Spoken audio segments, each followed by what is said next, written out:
We begin with a simple question. Should an adoption agency reveal all they know about a child they hope to place with adoptive parents? For example, what if the birth parents have a serious illness that could be passed on to the child? This question is at the heart of a landmark legal case unfolding now in New York State.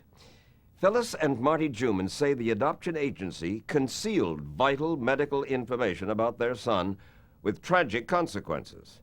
And that agency happens to be one of the most highly regarded nonprofit adoption agencies in New York City. That's why we went there. They had the finest reputation.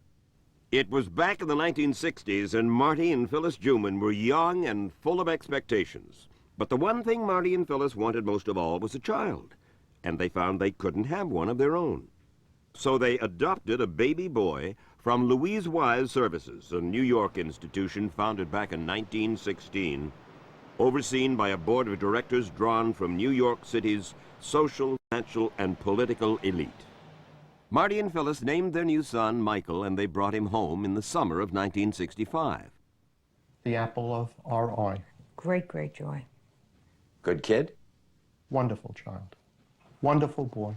Michael grew up inquisitive and bright and loving. His sister Marla, also adopted through Louise Wise, said that her brother showed great promise at an early age. Michael was always straight A's, honor student. I had very big shoes to fill when it came to school. Plus which he apparently was a first-rate athlete. Ah, Michael's joy, his love for baseball. What position? He was the pitcher. He had to be up front. He had to have the cameras on You him. look at the pride. Mm-hmm. Absolutely.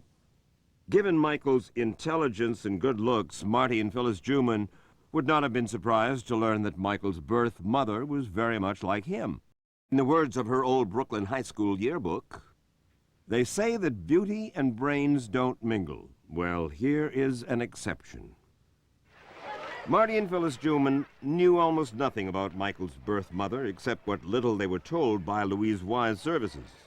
That she had a fiancé who died, and shortly thereafter she had an affair, and Michael was the product of that affair. She had won a scholarship to college and had attended 2 years, and she was a pianist, and she worked and helped to support her mother. Sounds like an ideal Sounded like a parent. Wonderful Wonderful. story. But the story told to these anxious new parents concealed an unhappy truth about Michael's medical background, a truth that would begin to reveal itself only many years later with a telephone call from one of Michael's high school teachers who said, Michael is my best student. However, he's not turning up for very many classes, and I wonder if you're aware of it. This is a kid who never cut school, and we questioned him, and he said he had a great, great sadness, and he felt that he could walk into the sea and never come back, and we got very concerned. Beyond his being depressed, withdrawn, there was nothing else. Well, as the years went on, there was more. What more? He was very, very paranoid. He was afraid that people were coming after him. He thought people might be following him. He said people were whispering about him. Oh, my. He was afraid much of the time. There were nights when he absolutely didn't sleep at all. new medications failed to help, and so did periodic stays in a succession of psychiatric hospitals. In desperation, he began his own futile search through libraries for the cause of his illness and possibly a cure. He wanted to be normal. He wanted to be like everybody else. And he struggled. God, did he struggle with his illness. And then the Juman family began to wonder if Michael's illness might possibly have been inherited from his birth parents. There must have come a time when you say, look, let's go back to the Louise Wise agency and see if maybe there's something in the background that we don't know. Actually, a doctor wrote to the agency, The family doctor? a psychiatrist, and he requested more information, and they said she had, Michael's biological mother had some episodic depression. But that hardly seemed to explain Michael's illness. Well, it turned out the diagnosis was far more onerous. Michael was schizophrenic. Once aware of the implications of this devastating illness, he wanted to find out more. And to do that, he began to search for his birth mother. And did he get no help at all from the Louise Wise agency? He got no help from Louise Wise. As a matter of fact, when he called them, they said to him, Michael, stop bothering us. Whatever we told your parents 25 years ago, 20 years ago, that was absolutely true. So don't ask us anymore. It's all he wanted, just to know who she was. This stonewalling surprised Michael's sister Marla. She had recently found her birth mother with the help of Louise Wise. Since Louise Wise was so helpful in finding your birth mother and putting you together with her. Why shouldn't they? Right. They had nothing to hide. Exactly right. I came from a healthy woman who was young, not married, that wasn't ready to mother a child. There was no reason Louise Wise should not help me. They had nothing to hide. And then your brother comes along and he tries to do the same thing and they... Turn him down. Why shouldn't they? They had everything to hide. And then, finally, a breakthrough for Michael. After poring over records in the public library, Michael Juman found his birth name, Bruce Daybach.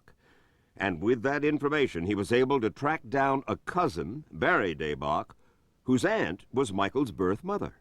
He really wanted to locate her, find her, see her, touch her, feel her.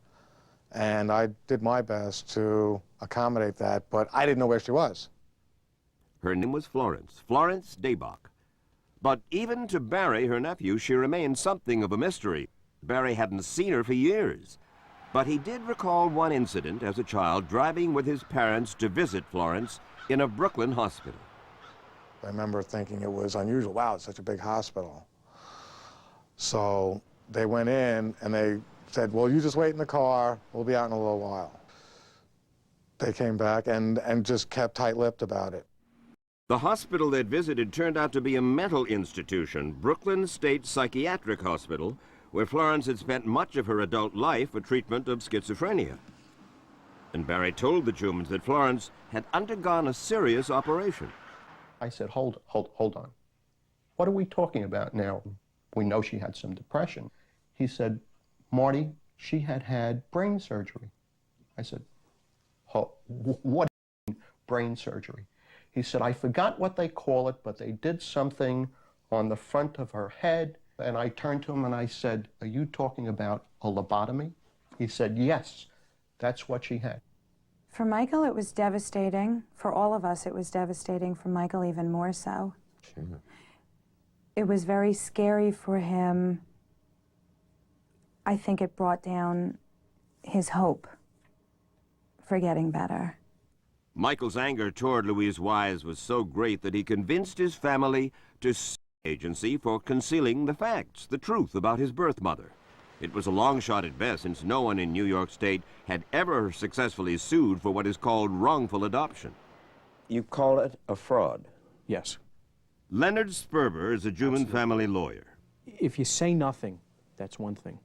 But you can't tell people, prospective parents, a bunch of lies that you know aren't true, and then hope that everything turns out okay. And just how much they had kept from the Jumans became clear in 1996.